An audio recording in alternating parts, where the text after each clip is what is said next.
ನಾನಿವತ್ತು ತುಮಕೂರಿನ ಗುಬ್ಬಿ ತಾಲೂಕಿಗೆ ಬಂದಿದ್ದೀನಿ. ಇಲ್ಲಿ ನಿಮಗೆ ರಮೇಶ್ ಅನ್ನೋರನ್ನ ಪರಿಚಯಿಸ್ತೀನಿ.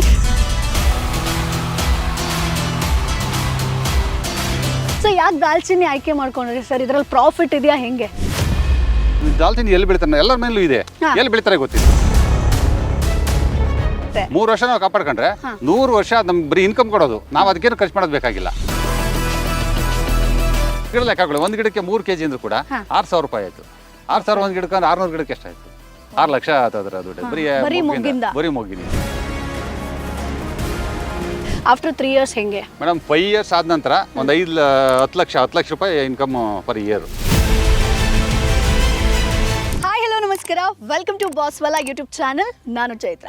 ಸೊ ಸಾಕಷ್ಟು ರೈತರು ನನ್ನ ಹತ್ರ ಕೇಳಿರುವಂಥ ಒಂದು ಸಾಮಾನ್ಯ ಪ್ರಶ್ನೆ ಏನಪ್ಪ ಅಂತಂದರೆ, ಮೇಡಮ್ ನಮಗೆ ಕಡಿಮೆ ನಿರ್ವಹಣೆ ಇರೋ ಕೃಷಿ ಅಥವಾ ಹೆಚ್ಚು ನೀರು ಕೇಳಬಾರ್ದು ಅಂಥ ಕೃಷಿ ಅಥವಾ ಯಾವುದೇ ಬೆಳೆಗೆ ಒಂದು ರೋಗ ಬರಬಾರ್ದು ಅಂಥ ಕೃಷಿ ಬಗ್ಗೆ ಹೇಳಿ ನಾವು ಖಂಡಿತ ಮಾಡ್ತೀವಿ. ಅಥವಾ 1 ಎಕರೆಯಲ್ಲಿ ನಾವು ಒಂದು ಬೆಳೆಯನ್ನು ಬೆಳೆದ್ರೆ 2-3 ರೀತಿಯಾದಂಥ ಆದಾಯ ಬರುವಂಥ ಒಂದು ಕೃಷಿ ಐಡಿಯಾವನ್ನು ತಿಳಿಸ್ಕೊಡಿ ಅಂತ ಸಾಕಷ್ಟು ಜನ ಹೇಳಿದ್ರು. ಅದಕ್ಕೋಸ್ಕರ ನಾನಿವತ್ತು ತುಮಕೂರಿನ ಗುಬ್ಬಿ ತಾಲೂಕಿಗೆ ಬಂದಿದ್ದೀನಿ. ಇಲ್ಲಿ ನಿಮಗೆ ರಮೇಶ್ ಅನ್ನೋರನ್ನ ಪರಿಚಯಿಸ್ತೀನಿ. ಸೊ ಇಲ್ಲಿ ಸುಮಾರು 1 ಎಕರೆಯಲ್ಲಿ ಇವರು ದಾಲ್ಚಿನ್ನಿ ಕೃಷಿಯನ್ನ ಮಾಡ್ತಾ ಇದ್ದಾರೆ. ಸೊ ಬಹುಶಃ ನಿಮ್ಗೆ ಗೊತ್ತಿರಬಹುದು ದಾಲ್ಚಿನ್ನಿಗೆ ಯಾವ ರೀತಿಯಾಗಿ ಡಿಮಾಂಡ್ ಇದೆ ಅಂತ. ಸೊ ದಾಲ್ಚಿನ್ನಿಯನ್ನ ಬೆಳೆದ್ರೆ ಸಾಕು, ಅಂದ್ರೆ ನೀವು ಬದುವಲ್ಲಾದ್ರೂ ಬೆಳ್ಕೋಬಹುದು ಅಥವಾ ಮುಖ್ಯ ಬೆಳೆಯಾಗಿ ಕೂಡ ಇದನ್ನ ಬೆಳ್ಕೋಬಹುದು. ಇದರಿಂದ ನೀವು 3 ರೀತಿಯಾದಂಥ ಆದಾಯವನ್ನ ಗಳಿಸ್ಬೋದು. ಹಾಗಾದ್ರೆ 3 ರೀತಿಯಾದಂಥ ಆದಾಯ ಯಾವ ರೀತಿಯಾಗಿರುತ್ತೆ? ಸೊ ನಮಗೆ ನಿರ್ವಹಣೆ ಆಗಿರ್ಬೋದು ಅಥವಾ ಅದನ್ನ ಹೇಗೆ ಬೆಳಿಬೇಕು, ಹೇಗೆ ಕಟಾವು ಮಾಡಬೇಕು, ಎಲ್ಲಿ ಮಾರ್ಕೆಟ್ ಮಾಡಬೇಕು, ಯಾವ ರೀತಿಯಾಗಿ ಆದಾಯ ಗಳಿಸ್ಬೋದು, ಇವೆಲ್ಲದರ ಬಗ್ಗೆ ಇನ್ ಡಿಟೇಲ್ ಆಗಿ ಮಾಹಿತಿಯನ್ನ ರಮೇಶ್ ಅವರು ತಿಳಿಸ್ಕೊಡ್ತಾರೆ. ಮೊದಲನೇದಾಗಿ ಅವರನ್ನ ವೆಲ್ಕಮ್ ಮಾಡೋಣ, ಬನ್ನಿ ಸರ್. ನಮಸ್ತೆ. ನಮಸ್ತೆ. ಹೇಗಿದ್ದೀರಾ ಸರ್? ಆರಾಮ್. ಓಕೆ ಸರ್, ಈಗ ದಾಲ್ಚಿನ್ನಿ ಕೃಷಿ ಬಗ್ಗೆ ನಾನು ನಮ್ಮ ರೈತರಿಗೆ ಹೇಳ್ಕೊಡ್ತೀನಿ ಅಂತ ಹೇಳಿದೆ. ಯಾಕಂತಂದ್ರೆ ನಾರ್ಮಲ್ ಆಗಿ ದಾಲ್ಚಿನ್ನಿ ಅಂತ ಬಂದ್ರೆ ಕರ್ನಾಟಕದಲ್ಲಿ ಯಾರು ಬೆಳೆಯಲ್ಲ ಅಂತ ಅನ್ಕೊಂಡಿದ್ದಾರೆ. ಬಟ್ ನೀವು ಕರ್ನಾಟಕದಲ್ಲಿ 2ನೇವರು ಅಂತ ಅನ್ಕೊಳ್ತೀನಿ ದಾಲ್ಚಿನ್ನಿ ಬೆಳೆದವರು. ಸೊ ಯಾಕೆ ದಾಲ್ಚಿನ್ನಿ ಆಯ್ಕೆ ಮಾಡ್ಕೊಂಡ್ರಿ ಸರ್? ಇದರಲ್ಲಿ ಪ್ರಾಫಿಟ್ ಇದೆಯಾ ಹೆಂಗೆ? ಇದು ಪ್ರಾಫಿಟ್ ಇದೆ ಅಂತ ನಾನು ಇದ್ರ ಬಗ್ಗೆ ಕಂಪ್ಲೀಟ್ ಮಾಹಿತಿ ತಗೊಂಡು ಮಾಡೋದು. ಇದು ಏನಕ್ಕೆ ಮಾಡಿದೀನಿ ಅಂದ್ರೆ, ನಾನು ಫಸ್ಟ್ ಏನ್ ಮಾಡಿ ಸಮಗ್ರ ಕೃಷಿ ಸೆಲೆಕ್ಟ್ ಮಾಡ್ಕೊಂಡೆ. ಎಲ್ಲಾ ಕೃಷಿನೂ ಇರ್ಬೇಕು ಅಂತ ಸೆಲೆಕ್ಟ್ ಮಾಡ್ಕೊಂಡಾಗ ಈ ದಾಲ್ಚಿನ್ನಿ ಅಂತ ಬಂದಾಗ ಅದ್ರ ಬಗ್ಗೆ ನಾನು ದಾಲ್ಚಿನ್ನಿ ಎಲ್ಲಿ ಬೆಳಿತಾರೆ? ಎಲ್ಲರ ಮೇಲೂ ಇದೆ. ಎಲ್ಲಿ ಬೆಳಿತಾರೆ ಗೊತ್ತಿಲ್ಲ, ಹೆಂಗ್ ಬೆಳಿತಾರೆ ಗೊತ್ತಿಲ್ಲ. ಅದ್ರ ಬಗ್ಗೆ ಮಾಹಿತಿ ತಗೊಂಡಾಗ ಅವಾಗ ಗೊತ್ತಾಯ್ತು ಪಲಾವೆಲೇನೋ ಅದರಲ್ಲೇ ಬರ್ತದೆ, ಮೊಗ್ಗು ಬರ್ತದೆ, ಚೆಕ್ಕೇನು ಬರ್ತದೆ ಅಂತ 3 ಗೊತ್ತಾಯ್ತು. ಅದ್ರ ಬಗ್ಗೆನೇ ನಾನು ಜಾಸ್ತಿ ಮಾಹಿತಿ ತಗೊಳಕ್ ಸ್ಟಾರ್ಟ್ ಮಾಡಿದೆ. ಹೆಂಗ್ ಬೆಳಿತಾರೆ, ಎಲ್ಲಿ ಬೆಳಿತಾರೆ, ಯಾವ ರೀತಿ ಬೆಳಿಬೇಕು, ಯಾವ ಟೈಮಲ್ಲಿ ನಾಟಿ ಮಾಡಬೇಕು, ಕಟಿಂಗ್ ಎಷ್ಟು ವರ್ಷ ಸ್ಟಾರ್ಟ್ ಆಗುತ್ತೆ, ಕಂಪ್ಲೀಟ್ ಮಾಹಿತಿ ತಗೊಂಡೆ. ಅದು 3 ಕ್ರಾಪ್ ಬರೋದ್ರಿಂದ ಮತ್ತೆ 3 ವರ್ಷಕ್ಕೆ ಸ್ಟಾರ್ಟ್ ಆಗ್ತದೆ. 3 ವರ್ಷಕ್ಕೆ ಸ್ಟಾರ್ಟ್ ಆದ್ರೆ ನೀವು 100 ವರ್ಷ ಆದ್ರೂ ಅದಂಗೆ ಇರ್ತದೆ. ಓಕೆ, ಸೊ 100 ವರ್ಷ ನಮಗೆ ಇದು ಬರುತ್ತೆ. 3 ವರ್ಷ ನಾವು ಕಾಪಾಡ್ಕೊಂಡ್ರೆ 100 ವರ್ಷ ನಮ್ಗೆ ಬರೀ ಇನ್ಕಮ್ ಕೊಡೋದು. ನಾವು ಅದಕ್ಕೇನು ಖರ್ಚು ಮಾಡೋದು ಬೇಕಾಗಿಲ್ಲ. ಕಟಿಂಗ್ ಟೈಮಲ್ಲಿ ಅಷ್ಟೇ ಸ್ವಲ್ಪ ರಿಸ್ಕು. ಅದು ಬಿಟ್ಟರೆ 1 ವರ್ಷ ಪೂರ್ತಿ ಏನು ಕೆಲಸ ಇಲ್ಲ ಅದಕ್ಕೆ. ಮತ್ತೆ ನೀರು ಬೇಕಾಗಿಲ್ಲ, 1 ಡ್ರಾಪ್ ನೀರು, ಬರೀ ಮಳೆ ಆಶ್ರಿತ ಬೆಳೆ ಇದು. ಮತ್ತೆ ನೀರು ಬೇಕಾಗಿಲ್ಲ, ಮೇಂಟೆನೆನ್ಸ್ ಕಮ್ಮಿ, ರೋಗ ಬರಲ್ಲ, ದನ ಕರು ಮೇಯೋದಿಲ್ಲ. ಹಂಗಾಗಿ ಅದನ್ನ ಸೆಲೆಕ್ಟ್ ಮಾಡಿ. ಮತ್ತೆ ಫ್ಯೂಚರ್ ಅಲ್ಲಿ ಇದು ಮಸಾಲಾ ಪದಾರ್ಥ ಆಗಿರೋದ್ರಿಂದ ನಿಮ್ಗೆ ಯಾವ ರೇಟ್ ಬೀಳ್ತೇನೆ ಭಯ ಇಲ್ಲ. ಕರೆಕ್ಟ್, ಹೌದು. ಬಿಕಾಸ್ ಪ್ರತಿಯೊಬ್ಬರು ಮನೆಯಲ್ಲೂ ಬೇಕೇ ಬೇಕು. ಪಲಾವ್ ಎಲೆ ಆಗಿರ್ಬೋದು, ಆಮೇಲೆ ಫಾರಿನ್ ಕಂಟ್ರೀಸ್ ಅಲ್ಲೂ ಕೂಡ ಇದಕ್ಕೆ ಡಿಮಾಂಡ್ ಇದೆ ಅಂತ ಕೇಳ್ಪಟ್ಟೆ. ಮತ್ತೆ ಇನ್ನೊಂದು ಆಯುರ್ವೇದಿಕ್ ಅಲ್ಲಿ ಯೂಸ್ ಮಾಡ್ತಾರಲ್ಲ, ಪೇನ್ ಕಿಲ್ಲರ್ ಯೂಸ್ ಮಾಡ್ತಾರಲ್ಲ, ಅದಕ್ಕೆ ದಾಲ್ಚಿನ್ನಿ ಆಯಿಲ್ ಬೇಕೇ ಬೇಕು. ಓಹೋ, ಎಷ್ಟಿದೆ ಸರ್ ಆಯಿಲ್ಗೆ ಈಗ? ಆಯಿಲ್ ಮೇಡಮ್ ನಾನು ನೋಡಿದಂಗೆ ಆನ್ಲೈನ್ ಚೆಕ್ ಮಾಡಿದಾಗ ಬರೀ 15 ml ಗೆ 1200 ರೂಪೀಸ್ ಇದೆ. ಬರೀ 15 ml. ಹೌದು, 15 ml ಗೆ ತುಂಬಾ ಕಾಸ್ಟ್ಲಿ ಇದೆ. ಇದು ಸಿಲೋನ್ ವೆರೈಟಿ. ಈ ವೆರೈಟಿಗೆ ತುಂಬಾ ಕಾಸ್ಟ್ಲಿ ಇದೆ. ಮತ್ತೆ ಇನ್ನೊಂದು ಕ್ಯಾಶಿಯಾ ವೆರೈಟಿಯಿಂದ ಬರ್ತದೆ, ಅದು ಚೈನಾ ಕಡೆಯಿಂದ ಬರೋದು. ಅದು ಒರಿಜಿನಲ್ ದಾಲ್ಚಿನ್ನಿ ಅಲ್ಲ, ಅದು ಹೆಲ್ತ್ ಗೆ ಪ್ರಾಬ್ಲಮ್ ಇದೆ ಅಂತ ಹೇಳ್ತಾರೆ. ನಾವೆಲ್ಲ ಉಪಯೋಗಿಸ್ತಾರೆ ಇವಾಗ. ಹೌದು, ಸಿಲೋನ್ ಅಂತ ವೆರೈಟಿ ಅದು. ನಾವು ಉಪಯೋಗಿಸ್ತಾರೆ ಕ್ಯಾಶಿಯಾ ಅನ್ನೋದು ಚೈನಾ ಕಡೆಯಿಂದ ಬರ್ತದೆ. ಅದು ಒಂದು ಮರ, ದೊಡ್ಡ ಮರದಿಂದ ಅವ್ರು ತೆಗಿತಾರೆ. ಇದು ಆ ತರ ತೆಗಿಯಂಗಿಲ್ಲ. ಇದು 3 ವರ್ಷ ಆದ್ಮೇಲೆ ಕಟಿಂಗ್ ಸ್ಟಾರ್ಟ್ ಮಾಡಿದ್ರೆ ಪ್ರತಿ ವರ್ಷ ಬುಡ ಸಮೇತ ತೆಗಿತಿರ್ಬೇಕು. ಅದನ್ನ ಚಕ್ಕೆ ತೆಗಿದ್ರು. ಈ ಸೈಜ್ ಸುಮಾರು ಒಂದು ಈ ಸೈಜ್ ಬಂದಾಗ ಅದು ತಗೋಬೇಕು. ಸೊ ಕಟಿಂಗ್ ಮಾಡಿದಷ್ಟು ಬೆಳೀತಾ ಇರುತ್ತೆ. ಹೌದು, ಬುಷ್ ಜಾಸ್ತಿ ಆಗ್ತಾ ಹೋಗ್ತದೆ, ಇನ್ಕಮ್ ಜಾಸ್ತಿ ಆಗ್ತಾ ಹೋಗ್ತದೆ. ಮತ್ತೆ ನಮ್ಗೆ ಮೊಗ್ಗು ಬೇಕು ಅಂತ 1 ಲೀಫ್ ಬಿಟ್ರೆ ಒಂದು 5 ಲೀಫ್ ಬಂದಿರ್ತದೆ, ಒಂದು 5 ರೂಟ್ ಬಂದಿರ್ತದೆ. 5 ರೂಟಲ್ಲಿ 1 ರೂಟ್ ಬಿಟ್ಬಿಟ್ಟು 4 ರೂಟ್ ತಗೊಂಡು ಅದ್ರಲ್ಲಿ ನೆಕ್ಸ್ಟ್ ಇಯರ್ ಮೊಗ್ಗು ಬರ್ತದೆ ಜಾಸ್ತಿ. ಓಕೆ, ಸೊ ಮೊಗ್ಗು ಎಷ್ಟು ಬರುತ್ತೆ ಸರ್? ಮೊಗ್ಗು 2000 ರೂಪೀಸ್ ಇವತ್ತಿನ ರೇಟ್ ಆನ್ಲೈನ್. ಓಕೆ, 2000 ರೂಪಾಯಿ ಇದೆ. ಅದಕ್ಕೂ ಅಷ್ಟೇನೆ. ಅದಕ್ಕೂ ಏನು ಯಾವ್ದು ಜಾಸ್ತಿ ಏನು ಕೆಲಸ ಇಲ್ಲ. ಬಿಡಿಸೋದು, ತಗೊಂಡು ಮನೆ ನೆರಳಲ್ಲಿ ಒಣಗಿಸೋದು, ಬಿಸಿಲಿಗೆ ಆಗಂಗಿಲ್ಲ. 2 ದಿವಸ ನೆರಳಲ್ಲಿ ಇಟ್ಬಿಟ್ಟು ತಗೊಂಡೋಗಿ ಅಂಗಡಿ ಕೊಡೋದು. ಮತ್ತೆ ಇದು ನೀವು ಒಂದು 10 ವರ್ಷ ಇಟ್ಕೊಂಡ್ರು ಕೂಡ ಬೆಲೆ ಯಾವಾಗ ಜಾಸ್ತಿ ಆಗುತ್ತೆ ಅವಾಗ ಸ್ಟೋರ್ ಮಾಡ್ಕೊಂಡು ಅವಾಗ ಕೊಡ್ಬೋದು ನೀವು. ಬಟ್ ಆ ಮೊಗ್ಗು ಡ್ರೈ ಆದಷ್ಟು ನಿಮಗೆ ಸ್ಮೆಲ್ ಫ್ಲೇವರ್ ಜಾಸ್ತಿ ಆಗ್ತದೆ, ಸ್ಮೆಲ್ ಜಾಸ್ತಿ ಆಗುತ್ತೆ. ಮತ್ತೆ ಇನ್ನೊಂದು ನಿಮ್ಗೆ ರೇಟ್ ಕಡಿಮೆ ಇತ್ತು ಈ ವರ್ಷ ಅಂದ್ರೆ ನೆಕ್ಸ್ಟ್ ಇಯರ್ ಕೊಡಿ, ನೆಕ್ಸ್ಟ್ ಇಯರ್ ಆಚೆ ಅವ್ರು ಕೊಡ್ರಿ, ಸ್ಟೋರ್ ಮಾಡಿ ಇಟ್ಕೋಬಹುದು. ಮಾತ್ರ ಬ್ಯಾಂಕಲ್ಲಿ ಡಿಪಾಸಿಟ್ ಇಟ್ಟಂಗೆ ನಾವು. Okay okay. ಸೊ ದಾಲ್ಚಿನ್ನಿ ನಾವು ಹೆಂಗೆ ಕುರಿ ಮೇಕೆ ATM ಇದ್ದಂಗೆ ಹೇಳ್ತೀವೋ ಅದು ಇದೇ ರೀತಿಯಾಗಿ. ಓಕೆ ಸರ್, ಈಗ ನೀವು ದಾಲ್ಚಿನ್ನಿಯಿಂದ ಒಳ್ಳೆ ಆದಾಯ ಮಾಡ್ಬೋದು ಅಂತ ಹೇಳಿದ್ರಿ. ಬಟ್ ಈಗ ದಾಲ್ಚಿನ್ನಿ ಅಂತ ಬಂದಾಗ ನಾವು ಒಂದೇ ಬೆಳೆನ ನಂಬ್ಕೊಂಡು ಹಾಕಬೇಕಾ, ಅಥವಾ ಈ ಬದುವಲ್ಲಿ ನಾವು ಹೇಗೆ ಅರಣ್ಯ ಕೃಷಿ ಮಾಡ್ತೀವೋ ಆ ರೀತಿಯಾಗಿ ಮಾಡ್ಬೋದಾ, ಹೇಗೆ ಅದ್ರ ಬಗ್ಗೆ ಒಂದು ಐಡಿಯಾ? ಇದು ಮಲ್ಟಿ ಕ್ರಾಪ್ ಮಾಡ್ಬೋದು ಮೇಡಮ್. ಓಕೆ. ಇದು ಯಾವ್ದಕ್ಕೆ ಡಿಸ್ಟರ್ಬ್ ಮಾಡಲ್ಲ, ಯಾವ್ದ್ರಿಂದಲೂ ಇದಕ್ಕೂ ತೊಂದರೆ ಇಲ್ಲ. ಯಾವ ಬೆಳೆ ಬೇಕಾದ್ರೂ ಹಾಕ್ಬೋದು ನೀವು. ಹಂಗೆ ಮಾಡ್ಕೊಂಡು ನಾನು ಇವಾಗ ಅಕ್ಸೆ ಹಾಕೊಂಡಿದ್ದೀನಿ, ಅದ್ರ ಬಗ್ಗೆ ಮಾಹಿತಿ ಕೊಡ್ತೀನಿ ಮೇಕೆ ಫಾರ್ಮ್ ಮಾಡ್ಲಿಕ್ಕೆ. ಇವಾಗ ಇದನ್ನ ನೀವು ಎಲ್ಲಿ ಬೇಕಾದ್ರೂ ಹಾಕ್ಬೋದು, ಯಾವ ಜಾಗ ಅಂತ ಜಾಗ ಅಂದ್ರೆ ಇಂಥ ಮಣ್ಣು ಆತರ ಏನು ಬೇಕಾಗಿಲ್ಲ. ಎಲ್ಲಿ ಬಿಸಿಲು ನೆರಳು ಎರಡು ಆಗುತ್ತಲ್ಲ ಅಂತ ಕಡೆ ಹಾಕೊಂಡ್ರೆ ನಿಮಗೆ ತುಂಬಾ ಚೆನ್ನಾಗಿ ಬರ್ತದೆ. ಒಂದು 2 ವರ್ಷ ಅದನ್ನ ಕಾಪಾಡ್ಕೊಂಡ್ರೆ 3 ವರ್ಷ ಕಾಪಾಡ್ರೆ 100 ವರ್ಷ ನಮ್ಮನ್ನ ಕಾಪಾಡುತ್ತದೆ. ಓ ಸೂಪರ್. ಬಟ್ ಸಸಿನೆಲ್ಲ ಎಲ್ಲಿಂದ ತರ್ತೀರಾ ಸರ್? ಅದೇ ಹಿಂಗೆ ಈಗ ನಾಟಿ ಕ್ರಮ ಆಗಿರ್ಬೋದು, ಅದು ಹೆಂಗೆ? ಲೋಕಲ್ ವೆರೈಟಿ ಬೇಕು ಅಂದ್ರೆ ಇಲ್ಲೇ ಸಿಗುತ್ತೆ ಲೋಕಲ್ ಅಲ್ಲಿ. ಅದು ಏನಾಗುತ್ತೆ ನಿಮಗೆ 50 ರುಪೀಸ್ಗೆ ಸಿಗುತ್ತೆ. ಇದು ಸಿಲೋನ್ ವೆರೈಟಿಯಿಂದ ನಮ್ಮ ಕೇರಳದಲ್ಲಿ ಒಬ್ರು ಸರ್ಚ್ ಮಾಡಿದಾಗ ಕೇರಳದಲ್ಲಿ ಒಬ್ರು ನಂಬರ್ ಸಿಕ್ತು, ಅವ್ರ ಕಡೆಯಿಂದ ತರಿಸ್ಕೊಂಡು ಹಾಕಿರೋದು. ಓಕೆ. ಸೊ ಎಷ್ಟು ಗಿಡ ಇದೆ ಸರ್ ಇಲ್ಲಿ ಟೋಟಲ್? 600 ಇದೆ ಮೇಡಮ್. 600 ನೀವು ಒಟ್ಟಿಗೆ ಎಟ್ ಟೈಮ್ ಹಾಕಿರೋದು 600? ಇಲ್ಲ, ಶಾಂಪಲ್ ಫಸ್ಟ್ ನಾನು ಈ ವಾತಾವರಣ ಒಂದು ಗಂಟೆ ಇಲ್ಲ ನೋಡ್ಕೊಂಡು 50 ಹಾಕಿದೆ. 50 ಎಲ್ಲ ಈ 1 ವರ್ಷ ಆಗಿದೆ. ಅದು ನೋಡಿ ಚಿಕ್ಕದು ಇವಾಗ 4 ಮಂತ್ಸ್ ಇದೆ. ಓಕೆ. ಆ ಥರ ಬ್ಯಾಚ್ ಅಂಡ್ ಬ್ಯಾಚ್. ಇನ್ನೊಂದು ಗಿಡ ತೋರಿಸ್ತೀನಿ, ಮೊಗ್ಗಾಗಿದೆ ಆಲ್ರೆಡಿ. ಅದನ್ನು ಫಸ್ಟ್ 3 ಇಯರ್ಸ್ ಆಗಿದೆ, ಮೊಗ್ಗು ಬಂದಿದೆ.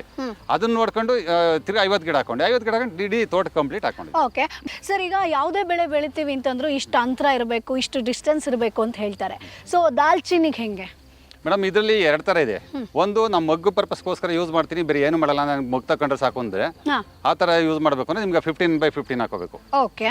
ಇಲ್ಲ ನಾವು ಚಕ್ಕೆ ತೆಗಿತೀನಿ, ನಾನು ಅದು ಚಕ್ಕೆ ತೆಗಿಲೇಬೇಕು ಅನ್ನೋ ಉದ್ದೇಶ ಹೋದ್ರೆ ಆ ಥರ 8x8 ಹಾಕೊಂಡಿದ್ದೀನಿ. 8x8 ಹಾಕೊಂಡ್ರೆ ಚಕ್ಕೆ ತಗೊಂಡ್ರೆ ಫಸ್ಟ್ ಕ್ಲಾಸ್. ಓಕೆ. ಸೊ ಚಕ್ಕೆ ತೆಗಿಬೇಕು ಅಂದ್ರೆ ಅದ್ರ ಕಂಪ್ಲೀಟ್ ಮರ ಆಗ್ಬೇಕು, 3 ಇಯರ್ಸ್ ಬೇಕಾಗುತ್ತೆ. 3 ಇಯರ್ಸ್ ನಂತರ ನಾವು ಯಾವಾಗ ಬೇಕಾದ್ರೂ ತಗೋಬಹುದು. ಎಲ್ಲ ನಿಮಗೆ 1 ವರ್ಷದ ಮೇಲೆ ಯಾವಾಗ ಬೇಕಾದ್ರೂ ತಗೋಬಹುದು. ಓಕೆ ಸರ್, ಈಗ ನಾವು ನಾಟಿ ಮಾಡ್ಬೇಕಾದ್ರೆ ಇಂಥ ಸೀಸನು ಆ ಥರ ಏನಾದರೂ ಇದೆಯಾ? ಅಂದ್ರೆ ನಿಮ್ ನೀರಾವರಿ ಇದೆ, ಯಾವ ಸೀಸನ್ ಬೇಕಾದ್ರೂ ನಾಟಿ ಮಾಡ್ಬೋದು. ಬೋರಲ್ಲಿ ಇದೆ, ನಾನು ನೀರಿದೆ ಸಫಿಷಿಯಂಟ್ ಆಗಿ ಅಂದ್ರೆ ಮಾಡ್ಬೋದು. ಇಲ್ಲ ಅಂತಂದ್ರೆ ಜೂನ್ ಜುಲೈ ನಾಟಿ ಮಾಡ್ಕೊಂಡ್ರೆ ಒಂದು ಬೇಸಿಗೆನಲ್ಲಿ ನೀರು ಮೇಂಟೈನ್ ಮಾಡಿದ್ರೆ ಸಾಕಾಗುತ್ತೆ. ಬಟ್ ಈಗ ಚಿಕ್ಕ ಗಿಡ ಇರಬೇಕಾದ್ರೆ ಏನೇನ್ ಮೇಂಟೆನೆನ್ಸ್ ಬರುತ್ತೆ? ಈಗ ನೀರು ಎಷ್ಟು ಬೇಕಾಗುತ್ತೆ, ಗೊಬ್ಬರ ಆಗಿರ್ಬೋದು? ಅದಕ್ಕೆ ಸಾವಯವ ಗೊಬ್ಬರ ಸ್ವಲ್ಪ ಜಾಸ್ತಿ ಕೊಡಬೇಕು ಫಸ್ಟ್ ಸ್ಟಾರ್ಟಿಂಗ್ ಅಲ್ಲಿ. ಬೆಳವಣಿಗೆ ಸ್ವಲ್ಪ ಚೆನ್ನಾಗಿ ಬಂದ್ರೆ ಸ್ಟಾರ್ಟಿಂಗ್ ಅಲ್ಲಿ ಆಮೇಲೆ ಚೆನ್ನಾಗಿ ಬರ್ತದೆ. ನೀರು ಏನ್ ಜಾಸ್ತಿ ಬೇಕಾಗಲ್ಲ, ಮಳೆಗಾಲದಲ್ಲೇ ನೀರೇ ಬೇಕಾಗಿಲ್ಲ. ಸ್ವಲ್ಪ ಒಂದು ವಾರ ಗಿಡ ಹಾಕಿದ್ಮೇಲೆ 1 ತಿಂಗಳು 15 ದಿವಸ ಒಂದ್ಸರಿ ಕೊಟ್ಟರೆ ಸಾಕು. ಅಷ್ಟೇ. ಅದು ಕೊಟ್ಟು ಸ್ವಲ್ಪ ಅದು ರೂಟ್ ಆಯ್ತು ಅಂತಂದ್ರೆ ಬಂದ್ಬಿಡ್ತದೆ, ಅದಕ್ಕೇನು ಮೇನ್ ಬೇಕಾಗಿಲ್ಲ, ನೀರೇನು ಬೇಕಾಗಿಲ್ಲ. ಓಕೆ. ಬಟ್ ಈಗ ರೋಗ ಬರೋದೇ ಇಲ್ವಾ ಸರ್? ಏನು ಇಲ್ಲ ಮೇಡಮ್, ರೋಗ ಬರಲ್ಲ. ಯಾವ್ದೋ ಒಂದು ಹುಳು ಮಾತ್ರ ಬರ್ತದೆ, ಅದು ತುಂಬಾ ಕಮ್ಮಿ. ನಾನು ಯಾವತ್ತೂ ಸ್ಪ್ರೇ ಮಾಡೇ ಇಲ್ಲ, ಏನು ಮಾಡಿಲ್ಲ, ಯಾವುದೇ ಔಷಧಿ ಹಾಕಿಲ್ಲ, ಅದಕ್ಕೆ ಬರಲ್ಲ. ಬಂದ್ರೆ ತಾನೇ ಹೋಗುತ್ತೆ ಮೇಡಮ್, ಅದೆಲ್ಲ ಏನು ಇಲ್ಲ. ನೋಡಿ ಈ ತರ ಸಣ್ಣ ಪುಟ್ಟ ಮೇಯುತ್ತೆ, ಅದೆಲ್ಲ ಏನು ತೊಂದರೆ ಇಲ್ಲ, ಅದಕ್ಕೇನು ಸ್ಪ್ರೇ ಬೇಕಾಗಿಲ್ಲ. ಓಕೆ. ಸೊ ಈಗ ಕಂಪ್ಲೀಟ್ ಆಗಿ ಗಿಡ ಇಳುವರಿ ಬರೋದಕ್ಕೆ ಎಷ್ಟು ಟೈಮ್ ಬೇಕು ಸರ್? ಈಗ ನಾವು ಚಕ್ಕೆ ಆಗಿರ್ಬೋದು, ಮೊಗ್ಗು ಆಗಿರ್ಬೋದು, ಇವೆಲ್ಲದರಿಂದ ನಮ್ಗೆ ಆದಾಯ ಬೇಕು ಅಂತಂದ್ರೆ ಎಷ್ಟು ವರ್ಷ ಕಾಯ್ಬೇಕು? 3 ವರ್ಷ ಮೇಡಮ್. 3 ವರ್ಷ ಆದ್ಮೇಲೆ ಕಟಾವ್ ಹೆಂಗ್ ನಡೆಯುತ್ತೆ ಸರ್? ಅದ್ರ ಬಗ್ಗೆ ಹೇಳೋದು ಮೇಡಮ್. ಕಟಾವ್ ಅಂದ್ರೆ ನೋಡಿ, ಇದನ್ನೇ ತೋರಿಸ್ತೀನಿ ಶಾಂಪಲ್ಗೆ. ಇಷ್ಟು ಭೂಮಿಯಿಂದ 1 ಅಡಿ ಹೈಟ್ ಬಿಟ್ಬಿಟ್ಟು ಕಟ್ ಮಾಡ್ಬೇಕು ಮೇಡಮ್ ಮರನ. ಇದು ಓಕೆ. ಇಷ್ಟು ಕಟ್ ಮಾಡಬೇಕು. ಒಂದು ಫಸ್ಟ್ 3 ವರ್ಷಕ್ಕೆ ಸಿಂಗಲ್ ರೂಟ್ ಬರ್ತದೆ. ಅದನ್ನ ಕಟ್ ಮಾಡ್ಕೊಂಡೋಗಿ ಅವ್ರ ಚಕ್ಕೆ ಏನಿದೆಯೋ ಎಲೆ ಏನಿದೆಯೋ ಮುಗಿದ ತಗೋಬೇಕು, ತಗೊಂಡು ಸೆಲ್ ಮಾಡ್ಕೋಬೇಕು. ಸೆಕೆಂಡ್ ಇಯರ್ ಇಂದ 3 ವರ್ಷ 4ನೇ ವರ್ಷದಿಂದ ಸುತ್ತ ಬ್ರಾಂಚಸ್ ಬರ್ತದೆ. ಒಂದು ಬ್ರಾಂಚ್ ಕಟ್ ಮಾಡಿದ್ರೆ ಫಸ್ಟ್ 3 ವರ್ಷಕ್ಕೆ 1 ಬ್ರಾಂಚು, ಮತ್ತೆ 3 ವರ್ಷ ಆದ ನಂತರ 1 ಬ್ರಾಂಚ್ ಕಟ್ ಮಾಡಿದ್ರೆ 4-5 ಬ್ರಾಂಚ್ ಬರ್ತದೆ. ಬುಷ್ ಆಗ್ತಾ ಹೋಗ್ತದೆ, ಅದು ಜಾಸ್ತಿ ಆಗ್ತಾ ಹೋಗ್ತದೆ. ನಿಮ್ ಮಗ್ಗುಗೆ ಬರೀ ಇಲ್ಲ ನಾನು ಮಗ್ಗೆ ತೆಗಿತೀನಿ ಅಂದ್ರೆ ಯಾವ್ದಾರ ಒಂದು ರೂಟ್ ಬಿಟ್ಬಿಟ್ಟು ಚಕ್ಕೆನ ತೆಗಿತಿರ್ಬೋದು. ನಿಮ್ಗೆ ಯಾವ ತರ ಬೇಕಾದ್ರೂ ಅಡ್ಜಸ್ಟ್ ಮಾಡ್ಕೋಬಹುದು. ಅದು ಆ ತರ ಈ ತರ ತೆಗಿಬೇಕು, ಮತ್ತೆ ಈ ಸೀಸನ್ ಅಲ್ಲಿ ತೆಗಿಬೇಕು ಅನ್ನೋದು ಏನೂ ಇಲ್ಲ.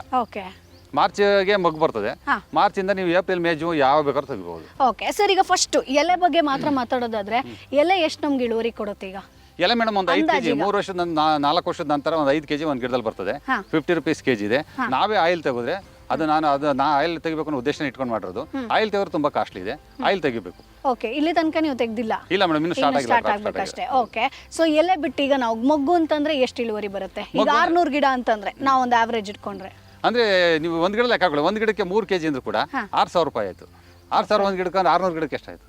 6 ಲಕ್ಷ ಆತದ್ರ ದುಡ್ಡು ಬರೀ ಮೊಗ್ಗಿನಿಂದ. ಆ ಥರ ಎಲೆಗಳನ್ನು ಒಂದು 5 kg ಲೆಕ್ಕ ಹಾಕೊಂಡ್ರೆ 5 kg ಇಂಟು 200 rupees 250 rupees ಲೆಕ್ಕ ಹಾಕೊಂಡ್ರು ಅದು ನಮ್ಮ ಇನ್ಕಮ್ಮಿನೇ. ಚಕ್ಕೆ ಅಂದ್ರೆ ತುಂಬಾ ಕಾಸ್ಟ್ಲಿ ಇದೆ. ಚಕ್ಕೆ 4,300 rupees ಇದೆ ಆನ್ಲೈನ್ ರೇಟ್ ಇವಾಗ. ಚಿಲೋನ್ ವೆರೈಟಿದು ಅದು ತುಂಬಾ ಕಾಸ್ಟ್ಲಿ. ಅದನ್ನು ಒಂದು 3 kg ಲೆಕ್ಕ ಹಾಕೊಂಡ್ರೆ ಹಂಗೆ ಆ ಥರ ಎಲ್ಲಾದ್ರೂ ಇನ್ಕಮ್ ಇದೆ ಅದರಲ್ಲಿ. ಬಟ್ ಈಗ ಇದರಲ್ಲಿ ನೀವು ಇನ್ಕಮ್ ಇದೆ ಅಂತ ಹೇಳಿದ್ರಿ, 3 ರೀತಿ ಆದಾಯ ಇದೆ ಅಂತ. ಬಟ್ ಇದರಲ್ಲಿ ಖರ್ಚು ಅಂತ ಇದೆಯಾ ಸರ್? ಹೆಂಗೆ ಖರ್ಚು ಅಂದ್ರೆ ಫಸ್ಟ್ 3 ವರ್ಷ ಕಾಪಾಡ್ತೀವಲ್ಲ, ಅದಕ್ಕೆ ಏನ್ ಬೇಕಾ ಅಷ್ಟು ಖರ್ಚು. ಖರ್ಚು ಬೀಳ್ಬೋದು ಸರ್? ಅವರೇಜ್ ಒಂದು ಗಿಡಕ್ಕೆ ನಿಮ್ಗೆ ಒಂದು 300 ರುಪೀಸ್ 500 ರುಪೀಸ್ ಒಳಗಡೆ ಬರುತ್ತೆ. ಓಕೆ, ಅಷ್ಟೇ ಖರ್ಚು ಬಿಡೋದು. ಹೌದು, ಅದನ್ನ ನಾವು ಚೆನ್ನಾಗಿ ನೋಡ್ಕೊಂಡ್ವಿ ಅಂತಂದ್ರೆ ನಮ್ಗೆ ಒಳ್ಳೆ ಆದಾಯ ಕೊಡ್ ಬರುತ್ತೆ. ಹೌದು. ಓಕೆ ಸರ್, ಈಗ ತುಂಬಾ ರೈತರದ್ದು ಒಂದು ಗೊಂದಲ ಏನಪ್ಪಾ ಅಂತಂದ್ರೆ ಬೆಳೆ ಚೆನ್ನಾಗಿ ಬೆಳೀತಾರೆ, ಓಕೆನಾ, ರೇಟ್ ಕೂಡ ಚೆನ್ನಾಗಿರುತ್ತೆ, ಸೊ ಒಳ್ಳೆ ಆದಾಯ ಬರುತ್ತೆ ಅಂತ ಅನ್ಕೊಂಡಿರ್ತಾರೆ. ಬಟ್ ಅವರಿಗೆ ಮಾರ್ಕೆಟ್ ಮಾಡೋದಕ್ಕೆ ಒಂದು ಐಡಿಯಾ ಇರೋದಿಲ್ಲ, ಎಲ್ಲಿ ಸೇಲ್ ಮಾಡಬೇಕು. ಸೊ ಕೆಲವೊಂದ್ಸತಿ ದಲ್ಲಾಳಿಗಳು ಅಲ್ಲೇ ದುಡ್ಡು ಹೋಗುತ್ತೆ ಅಂತ ಹೇಳ್ತಾರೆ, ಲಾಸ್ ಆಗುತ್ತೆ ಅಂತ ಅಂತಾರೆ. ಈಗ ದಾಲ್ಚಿನ್ನಿ ಬೆಳೆದ್ರೆ ಅವ್ರು ಎಲ್ಲೆಲ್ಲಿ ಮಾರ್ಕೆಟ್ ಮಾಡ್ಬೋದು ಸರ್?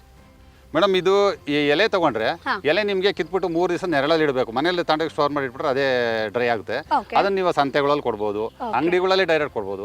ಈಗ ಅವರು ಬೇರೆ ಕಡೆಯಿಂದ ತಗೊಳ್ಳೋದು, ಬೇರೆ ದೇಶದಿಂದ ಬರ್ತಾರೆ ಅವರು, ನಾವೇ ಕೊಡ್ತೀವಿ, ಏನಕ್ಕೆ ತಗೊಳೋದಿಲ್ಲ. ಇಲ್ಲ APMCಗಳಿದೆ, APMCಗಳಲ್ಲಿ ಕೊಡ್ಬೋದು. ಎಲ್ಲ ಕಡೆ ಅವಕಾಶ ಇದೆ, ಎಲ್ಲ ಕಡೆ ಡಿಮ್ಯಾಂಡ್ ಇರೋದ್ರಿಂದ ಅದನ್ನೇನು ಯಾರು ನನ್ಗೆ ವೇಸ್ಟ್ ಆಗುತ್ತೆ, ಯಾರು ಸೇಲ್ ಆಗೋದಿಲ್ಲ ಆ ಥರ ಏನು ಭಯ ಇಲ್ಲ. ಓಕೆ, ಸೊ ಮೊಗ್ಗು ಮತ್ತೆ ಚಕ್ಕೆ ಆದ್ರೆ ಅದನ್ನು ಹಂಗೆ ಸೇಲ್ ಮಾಡ್ಬೋದು. Same madam. ಒಟ್ಟು ನಮ್ಗೆ ನಿಯರ್ ಬೈ ಅಂಗಡಿ ಆಗಿರ್ಬೋದು ಅಥವಾ ಟೈ ಅಪ್ ಅಂದ್ರೆ ಕಂಪನಿಗಳು ಟೈ ಅಪ್ ಆಗುತ್ತಾ? ಆಗುತ್ತೆ ಮೇಡಮ್, ಕಂಪ್ನಿಗಳು ಬರ್ತಾರೆ. ಕಂಪ್ನಿಗಳು ಅಂತ ಗೊತ್ತಿದೆಯಾ ಸರ್? ಎಲ್ಲ ಇದೆ ಮೇಡಮ್. ಇವಾಗ ತೇಜು ಮಸಾಲ ಇದೆ, MTR ಇದೆ, ಆಚಿ ಮಸಾಲ ಇದೆ. ಇದರ ಮಸಾಲ ಕಂಪ್ನಿಗಳಿಗೆಲ್ಲ ಈ 3 ಪಾರ್ಟ್ ಯೂಸ್ ಆಗ್ತದೆ. ಸೊ ಈಗ ನೀವು ಎಲೆ ಕಟಾವ್ ಮಾಡ್ತಿದ್ದೀರಾ ಹೆಂಗೆ? ಇಲ್ಲ ಮೇಡಮ್, ಇವಾಗ ಕಂಪ್ಲೀಟ್ ಈಗ ನೀವು ಏನಿದ್ರು ಅದನ್ನ ಬೆಳೆಸ್ತಾ ಬೆಳವಣಿಗೆ ಅದಾದ್ಮೇಲೆ ನಿಮ್ಗೆ ಡೈರೆಕ್ಟ್ 100 ವರ್ಷ ಆದಾಯ ಕೊಡುತ್ತೆ. ಓಕೆ ಸರ್, ಇದರಿಂದ ಒಂದು ಅಂದಾಜು ನಾವು ಎಷ್ಟು ಆದಾಯ ಮಾಡ್ಬೋದು ಸರ್? ಈಗ ಅದು 3 ವರ್ಷ ಬೆಳೆ ಅಂತ ಹೇಳಿದ್ರಿ. ಆಫ್ಟರ್ 3 ಇಯರ್ಸ್, ಈಗ ನಾವು 3 ಇಯರ್ಸ್ ಚೆನ್ನಾಗಿ ನೋಡ್ಕೊಂಡ್ವಿ ಅಂತಂದ್ರೆ ಆಫ್ಟರ್ 3 ಇಯರ್ಸ್ ಹೆಂಗೆ ಮೇಡಮ್? 5 ಇಯರ್ಸ್ ಆದ ನಂತರ ಒಂದು 10 ಲಕ್ಷ ರೂಪಾಯಿ ಇನ್ಕಮ್ ಪರ್ ಇಯರ್. ಯಾವ್ದಕ್ಕೂ ಇದು ಖರ್ಚಿಲ್ಲ. ಏನ್ ತೆಗಿತೀವಲ್ಲ 1 ಲಕ್ಷ 1ರಿಂದ 1.5 ಲಕ್ಷ ಖರ್ಚಾಗ್ಬೋದು ಅಷ್ಟು ತೆಗಿಲಿಕ್ಕೆ. ಆ ಟೈಮ್ ಅಷ್ಟು ಬಿಟ್ಟರೆ ಯಾವುದೇ ಖರ್ಚಿಲ್ಲ. ಓಕೆ, ಸೊ ಕಟಾವಿಗೆ ಏನ್ ಸರ್, ಯಾರು ಎಂಪ್ಲಾಯ್ಸ್ ಬೇಕಾಗುತ್ತಾ ಅಂದ್ರೆ ಕಾರ್ಮಿಕರು ಬೇಕಾ? ಅದು ಹುಡುಗರು ಅದೇ ಸಾಕು ಮೇಡಮ್, ತುಂಬಾ ಏನು ದೊಡ್ಡವರೇ ಬೇಕು ಇಲ್ಲ. ಮಗ್ಗಿರುತ್ತಲ್ಲ, ಮಗ್ಗ ಅಲ್ಲಿ ತೋರಿಸ್ತೀನಿ, ಸುಮ್ಮನೆ ಹಿಂಗೆ ಕಿತ್ತರೆ ಬರ್ತದೆ. ಅದೇ ಈಸಿ ವರ್ಕ್, ಅದೇನು ಕಷ್ಟ ಇಲ್ಲ. ಬರೀ ಲೇಡೀಸ್ಗಳು ಇಟ್ಕೊಂಡ್ರು ಆಗುತ್ತೆ, ಅದರಲ್ಲಿ ಕಮ್ಮಿ ಇರೋದ್ರಿಂದ ಮಾಡೋದು. ಓಕೆ, ಸೊ ಈಗ ನನಗೆ ಇನ್ನೊಂದು ಡೌಟ್ ಇದೆ. ಈಗ ನೀವು ದಾಲ್ಚಿನ್ನಿ ಜೊತೆಗೆ ಅಗಸೆ ಕೂಡ ಬೆಳೀತಾ ಇದ್ರಿ ಅಂತಂದ್ರಿ. ಸೊ ಯಾಕೆ ಅಗಸೆ ಅಂದ್ರೆ ಇದು ಆದಾಯ ಬರೋ ತನಕ ಅದು ಬರ್ಲಿ ಆದಾಯನ ಹೆಂಗೆ? ನಾನು ಮೇಡಮ್ ಏನಿತ್ತು, ಫಸ್ಟ್ ರೋಸ್ ಇತ್ತು, ಇದರಲ್ಲಿ ಮಿರಾಬಲ್ ರೋಸ್ ಇತ್ತು. ನಾನೇನ್ ಮಾಡಿದೆ, ಈ ಚಕ್ಕೆದು ಪ್ಲಾನ್ ಆಯ್ತು, ಡ್ರಿಪ್ ಎಲ್ಲ ರೆಡಿ ಇತ್ತು. ನಾನು ಇದು ಬರೀ ಚಕ್ಕೆ ಹಾಕ್ಬಿಟ್ರೆ ಏನಾದ್ರು ಬೇರೆ ಇನ್ಕಮ್ ಬೇಕಲ್ಲ ಅಂದ್ಬಿಟ್ಟು ಮೇಕೆ ಫಾರ್ಮ್ ಮಾಡೋಣ ಅಂದ್ಬಿಟ್ಟು ಅಗಸೆ ಗಿಡಗಳನ್ನ ಹಾಕೊಂಡೆ. ಡ್ರಿಪ್ ಅಲ್ಲೇ ಇತ್ತು, ಅದೇ ಇತ್ತು, ಲೈನು ಇತ್ತು, ಎಲ್ಲ ಇತ್ತು, ರೆಡಿ ಇತ್ತು. ಇದಕ್ಕೂ ಸ್ವಲ್ಪ ನೆರಳಬೇಕಾಗಿತ್ತು, ಬೇಸಿಗೆ ಸ್ವಲ್ಪ ಬಿಸಿಲು ಜಾಸ್ತಿ ಇರೋದ್ರಿಂದ. ಹಂಗಾಗಿ ಅಗಸೆ ಹಾಕೊಂಡೆ. ಅಗಸೆನಲ್ಲಿ ಮೇಕೆ ಫಾರ್ಮ್ ಆಯ್ತು. ಮತ್ತೆ ಸೀಡ್ಸ್ ತುಂಬಾ ಕಾಸ್ಟ್ಲಿ ಇದೆ. ಆ ಸೀಡ್ಸ್ ತೆಗಿತೀನಿ ನೋಡಿ, ಇವಾಗೆಲ್ಲ ಸೀಡ್ಸ್ ಬಂದಿದೆ, ಸೀಡ್ಸ್ ತೆಗಿತೀನಿ, ಪ್ಲಸ್ ಮೇಕೆ ಫಾರ್ಮ್ಗೆ ಹೋಗುತ್ತೆ. ಓಕೆ, ಬಟ್ ನಾನು ಇಲ್ಲಿ ನೋಡಿದೆ ಸರ್, ಇದು ಹತ್ರ ಇದೆಯಲ್ಲ, ಏನು ಪ್ರಾಬ್ಲಮ್ ಇಲ್ವಾ? ಏನು ತೊಂದರೆ ಇಲ್ಲ ನೋಡಿ, ಇದು ಯಾವ್ದಕ್ಕೂ ಡಿಸ್ಟರ್ಬ್ ಇಲ್ಲ, ಇದರಿಂದ ಇದಕ್ಕೂ ಡಿಸ್ಟರ್ಬ್ ಇಲ್ಲ, ಅದರಿಂದ ಅದಕ್ಕೂ ಡಿಸ್ಟರ್ಬ್ ಇಲ್ಲ. ಇದೇನಾಗುತ್ತೆ, ಅಗಸೆ ನಿಮಗೆ ನೈಟ್ರೋಜನ್ ಅಬ್ಸರ್ವ್ ಮಾಡುತ್ತೆ, ವಾತಾವರಣದಿಂದ ನೈಟ್ರೋಜನ್ ತಗೊಂಡು ಭೂಮಿಗೆ ಕೊಡ್ತದೆ, ಬೇರೆ ಬೆಳೆಗಳಿಗೆ ಹೆಲ್ಪ್ ಮಾಡುತ್ತೆ. ಓಹೋ, ಬಟ್ ಅಗಸೆ ತುಂಬಾ ರೈತರು ಕಡಿಮೆ ಬೆಳೆಯೋದು ನಾನು ನೋಡಿದ್ದೀನಿ. ಇಲ್ಲ, ಇತ್ತೀಚೆಗೆ ಸ್ವಲ್ಪ ಬೆಳೆದ್ರೆ ಮೇಕೆ ಬೆಳವಣಿಗೆ ಮಾತ್ರ, ಮೇಕೆ ಸಾಕ್ಲಿಕ್ಕೆ ಮಾತ್ರ ಮಾಡ್ತಾರೆ. ಇದು ಭೂಮಿಗೆ ಎಷ್ಟು ಹೆಲ್ಪ್ ಮಾಡುತ್ತೆ ಅಂತ ಒಬ್ರಿಗೆ ಗೊತ್ತಿಲ್ಲ. ಇದು ಎಲೆ ಎಷ್ಟು ನೋಡಿ, ನಾವು ಹೋಗ್ತಾ ಇದ್ರೆ ಸ್ಮೂತ್ ಆಗಿದೆ. ಕರೆಕ್ಟ್. ಏನಕ್ಕೆ ಅಂತಂದ್ರೆ ಅದು ಎಲೆಗಳೆಲ್ಲ ಬೀಳುತ್ತಲ್ಲ, ಅದ್ರಲ್ಲಿ ಸಾವಯವ ಅಂಶ ತುಂಬಾ ಇರ್ತದೆ. ಓಕೆ. ಸೊ ಅಗಸೆ ಎಷ್ಟು ಹಾಕಿದ್ದೀರಾ ಸರ್? ಅಗಸೆ ಮೇಡಮ್ 1 ಎಕರೆ ಕಂಪ್ಲೀಟ್ ಇದೆ. ಓಕೆ, ಸೊ ಹಾಗಾದ್ರೆ ಸರ್ ಅಗಸೆ ಕೃಷಿ ಬಗ್ಗೆ ಕೂಡ ಹೇಳ್ತಾರೆ ನೆಕ್ಸ್ಟ್ ಎಪಿಸೋಡ್ ಅಲ್ಲಿ, ವೇಟ್ ಮಾಡಿ. Boss Vala, B the boss.